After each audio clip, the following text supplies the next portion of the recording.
रात के 2 बज रहे थे। शहर सो रहा था, लेकिन 60वीं मंजिल पर नेक्सस टेक टावर में मौत का सन्नाटा पसरा था।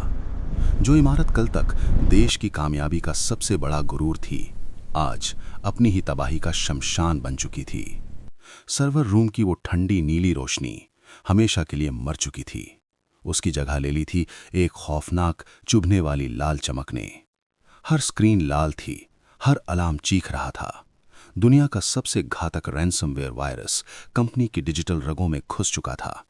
सिस्टम का एक एक कोना कट रहा था। 10,000 करोड़ का साम्राज्य दांव पर था। हर बीतते सेकंड के साथ करोड़ों रुपए धुएं में उड़ रहे थे। शेयर मार्केट क्रैश होने की कगार पर था।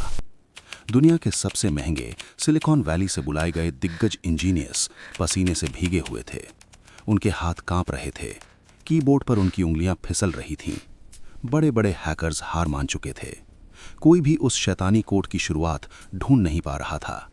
कमरे का तापमान बढ़ रहा था, लेकिन वहां खड़े लोगों का खून जम चुका था। उसी खौफ के बीच कंपनी का अरबपति मालिक फर्श पर टूट कर बैठा था। उसकी महंगी टाई ढीली पड़ चुकी थी। उसकी आंखें फटी की फटी थीं, जैसे वो अपनी ही चिता को जलते हुए देख रहा हो। सब कुछ खत्म होने वाला था। कोई बैकअप काम नहीं कर रहा था। मशीनें मर रही थीं।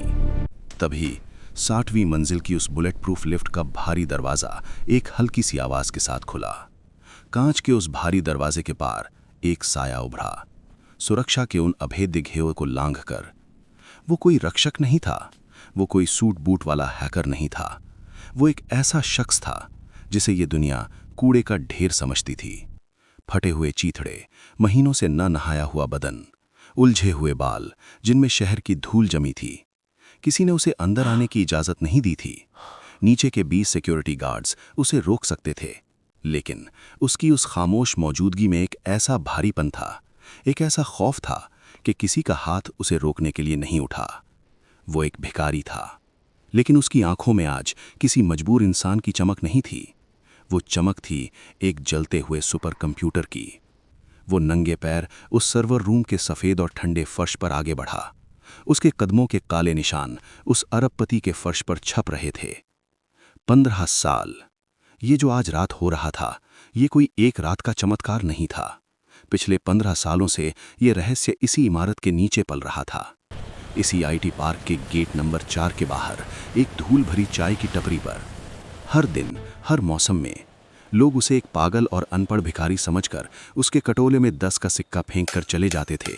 लेकिन किसी ने नहीं देखा कि वो सिर्फ एक भूखा शरीर था। अंदर से वो एक अदृश्य तपस्वी था। हर रोज उस टपरी पर आने वाले टॉप सॉफ्टवेयर इंजीनियर्स सिगरेट पीते हुए अपनी सीक्रेट कोडिंग और बड़े बड़े बग्स की बातें करते थे। वो बात करते थे पाइथन की, बाइनरी लूप्स की, सर्वर क्रैश की, और वो भिखारी पास ही जमीन पर बैठा उन अनजान शब्दों को खामोशी से पीता रहता था। उसने कभी स्कूल का मुंह नहीं देखा था, कभी किसी किताब का पन्ना नहीं पलटा था, लेकिन 15 सालों तक उन कोडिंग के शब्दों को सुनते सुनते, बिना किसी स्क्रीन के, उसका अनपढ़ दिमाग एक मशीन बन चुका था। कोडिंग उसके लिए अब कोई किताबी भाषा नहीं थी, वो एक एहसास बन चुकी थी। एक ऐसा एहसास जिसे वो अपनी बंद आंखों से भी हवा में तैरते हुए देख सकता था। वापस उसी रात पर तबाही अपने चरम पर थी। वायरस अब मेन डेटाबेस को डिलीट करने से सिर्फ 2 मिनट दूर था।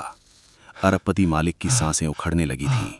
तभी वो भिखारी बिना किसी से एक शब्द बोले सीधे सर्वर रूम के मुख्य कंसोल की तरफ बढ़ा। एक चीफ इंजीनियर ने उसे रोकना चाहा। उसने चीख कर गार्ड्स को बुलाने का इशारा किया, लेकिन कंपनी के मालिक ने अपना हाथ उठाकर सबको वहीं रुक जाने का इशारा कर दिया। शायद डूबते को तिनके का नहीं, इस अजनबी का सहारा चाहिए था। कमरे में मौजूद दुनिया के बेहतरीन दिमाग उस भिखारी को बस घूर रहे थे। उस भिखारी ने स्क्रीन के सामने रखी कुर्सी को हटाया। वो खड़ा रहा। उसने कीबोर्ड पर अपना हाथ रखा। उसकी मैली और खुरदुरी उंगलियों ने जैसे ही उन काले बटनों को छुआ, पूरे सर्वर रूम का सन्नाटा और गहरा हो गया। अगले ही पल उसकी उंगलियां कीबोर्ड पर ऐसे नाचने लगीं जैसे कोई उस्ताद पियानो बजा रहा हो। उसकी रफ्तार, उसकी सटीकता, स्क्रीन पर कोडिंग की हरी लाइनें इतनी तेजी से भाग रही थीं कि वहां खड़े टॉप हैकर्स की आंखें उन्हें पढ़ भी नहीं पा रही थीं। वहां खड़े हर इंसान की रूह कांप उठी। चीफ इंजीनियर का मुंह खुला का खुला रह गया। वो भिखारी किसी कंप्यूटर पर काम नहीं कर रहा था, वो सीधा उस मशीन की आत्मा से बात कर रहा था। वो लूप्स लिख रहा था जो आज तक किसी किताब में नहीं छपे थे। सिर्फ 40 सेकंड में उसने वो गहराई ढूंढ निकाली, वो बग पकड़ लिया जिसने दुनिया के सबसे महंगे सॉफ्टवेयर को घुटनों पर ला दिया था। उसने अपनी मैली उंगली उठाई और कीबोर्ड का आखिरी बटन दबाया, एंटर। कमरे में एक भारी सन्नाटा छा गया और अचानक वो खौफनाक लाल रोशनी कांपी और हमेशा के लिए बुझ गई। पूरी इमारत में एक शमशान जैसी शांति छा गई।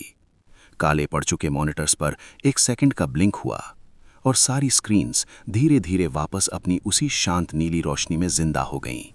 सर्वर ने दोबारा सांस ली। तबाही रुक चुकी थी। 10,000 करोड़ का साम्राज्य राख होने से बच गया था।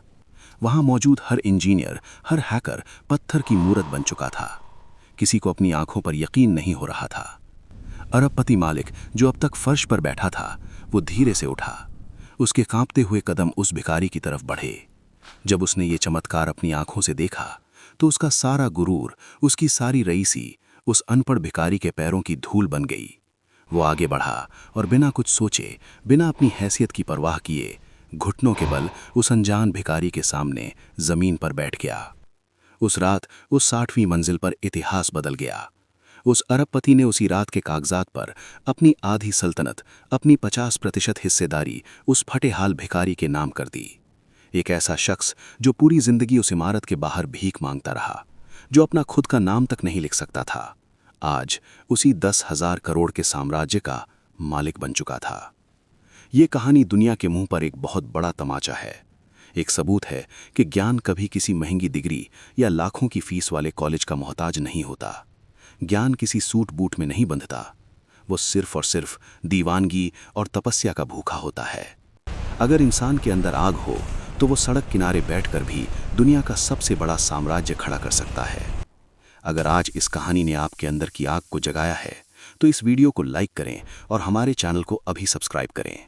कमेंट में बताएं कि क्या आपने कभी किसी ऐसे इंसान को देखा है जिसके पास डिग्री नहीं लेकिन हुनर बेहिसाब है।